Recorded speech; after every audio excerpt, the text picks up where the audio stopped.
Welcome back to the channel, everyone, where we love talking about movies and more. I'm your host, Mason Phillips, and this is the 5th episode of my Road to Doomsday series that I started a couple weeks ago. We began with Captain America: The First Avenger. We're going in chronological order. The last episode was over the Marvel one-shot Agent Carter, so now let's talk about the next film in this series. It's Captain Marvel. With Captain Marvel, upon rewatching it, anytime I go back and watch this movie, I was really on board with it when I first saw it in theaters right before Avengers Endgame came out. And it was that hype, that high we had for Endgame. But upon rewatching, it's had some diminishing excitement for me as I've gone back to it. And a lot of it, I think, just comes down to the characterization of Captain Marvel. And I really hate this for Brie Larson because she's a wonderful actress. She's a great actress. But I don't think they've given her, in the MCU, I don't think anybody has given her a great piece of material to work with. Whether it be in Captain Marvel or her appearance in Avengers Endgame or The Marvels, the sequel to this film. I honestly think the best performance that she's had in the entire MCU is probably that post-credit scene in Shang-Chi and the Legend of the Ten Rings. It is unfortunate because she's a great actress and really just hasn't been able to show off her talents within the MCU, so I'm hoping they might be able to rectify that for her sometime soon. This movie, the good part about it, the interesting part about it, is we get to see a different era of the MCU that we haven't seen before. I'm jumping into the 90s, and this movie leans heavy on the 90s nostalgia. It's got references to Radio Shack, Blockbuster, to bands like Nirvana and the Spice Girls. It's got references to all these 90s things. This is like the 90s movie within the MCU. And it does do some cool things outside of that. It's not just, nostalgia bait for that time period, but it does do some interesting things. Brings in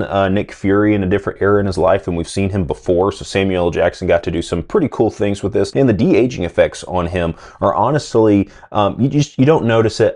There's a couple times when he moves like a 70-plus-year-old man in this movie, so his movements sometimes give away his age, but just looking at the effects themselves, honestly, I think this might be the best de-aging I've seen in any movie. Maybe Hank Pym and Ant-Man, so Marvel does tend to get the de-aging down pretty well. Kurt Russell in Guardians of the Galaxy Volume 2 was really good, and they did do some de-aging for Clark Gregg as well. Agent Coulson got to come back in the movies, and so that was really awesome, really cool. Again, I'm a defender of Agents of S.H.I.E.L.D. I love seeing his inclusion in anything MCU, and I think it was, for the most part, pretty well. I think it's a little rougher where Clark Gregg is concerned over Samuel L. Jackson. I think they just put a little bit more time, a little bit more effort into Samuel L. Jackson's appearance. So he looks a little bit better with the de-aging. You don't really notice it with him. And if you were to just watch this movie when it takes place, you could convince me that that's Samuel L. Jackson from the 90s. What they did with the Skrulls in this movie, the Skrulls are always seen as the villains, the bad guys in Marvel Comics. But it does make sense that an entire race wouldn't be completely evil, that there would be a section, a part of this species that doesn't want to create mass destruction. They're actually refugees that we learn later in the film. And what Ben Mendelsohn gets to do with the character of Talos is very different from stuff he's usually the villain, so you just expect him to play the villain in this movie. And they flip that on its head, and I think they do it so well. Unfortunately, where the real villain of the movie comes in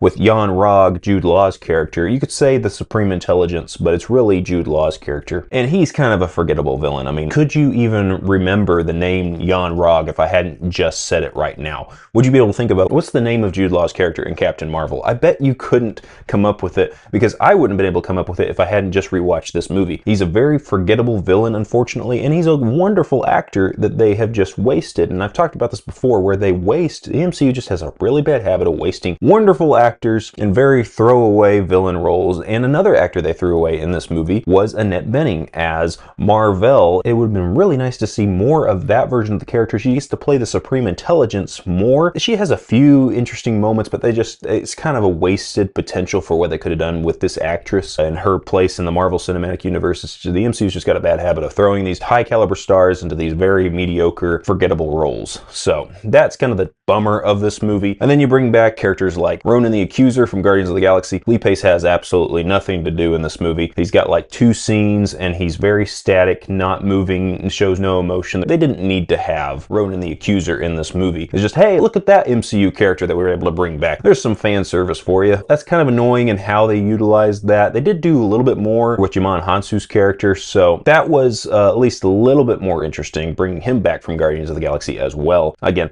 not a whole lot with that character either, so a lot of wasted potential with some of these characters they've brought back into the MCU, some of these actors they brought into the MCU for the first time. Overall, this movie, with Captain Marvel, there's not a lot of range that's shown in this, and the biggest issue with this movie is us as the audience already know the story for Carol Carol Danvers. And it's not because we know it from the comics. At the beginning of the movie, the outset of the movie, we already know more than the character does. And when it's a mystery box kind of like this, when the character's trying to unravel mysteries and sections of their past, it's kind of nice to be on that journey with them. Unfortunately, us as the audience, we know more about this. We already know what the end game is for this character as far as this specific part of her life. We already know where she comes from, who she is, and the fact that we know more than the character does, it just feels like the character is way behind the audience and we're just waiting for them to catch up. That is not great pacing for a film like this, and I think that's what the most frustrating aspect of this film is. And then it comes down to the fact that also it seems that Captain Marvel can just kind of do everything. Not really a learning curve for this character. There's no growth in her as a hero, really, and we don't really get a sense of why she wants to be a hero either. She just kind of jumps into this, steps into this. It's almost like she just has to prove that she can, and then at the end of it, it does state that I have nothing to prove. So there was no growth for this character. There's no real journey that we went on with Captain Marvel, and that's the frustrating thing about this character too. And I wish they would write characters like Captain Marvel better in the MCU. I hope they do take note of this as they get into characters with the X-Men, especially the female heroes, because I want these women to be very strong written, well received, and when they're written like Captain Marvel, that's where the audience rejects the character, not because of their gender, but because of how poorly they were written. So we need to address that and fix that as we go into the MCU. I think Captain Marvel as a movie is probably the first big mediocre film we got in the MCU. It's kind of a proof of concept of what Phase 4 and Phase 5 were going to be in some of the presentations we got in movies like Ant-Man and the Wasp, Quantumania, or Thor: Love and Thunder. That kind of writing that we're starting to get a glimpse of with Captain Marvel. So it's unfortunate that this movie's kind of been seen in this light. It has some cool action moments. Anytime Captain Marvel does power up, she goes like Super Saiyan. That's pretty cool. And so there's some interesting, cool visuals in this movie for sure. And the score is actually really stand out. I love the score for Captain Marvel. I'm glad they brought that back in Avengers Endgame for the character. Don't know if they brought that back in the Marvel specifically, but the score for Captain Marvel was really cool. And then there's that annoyance of how Nick Fury lost his eye. I'm sorry. I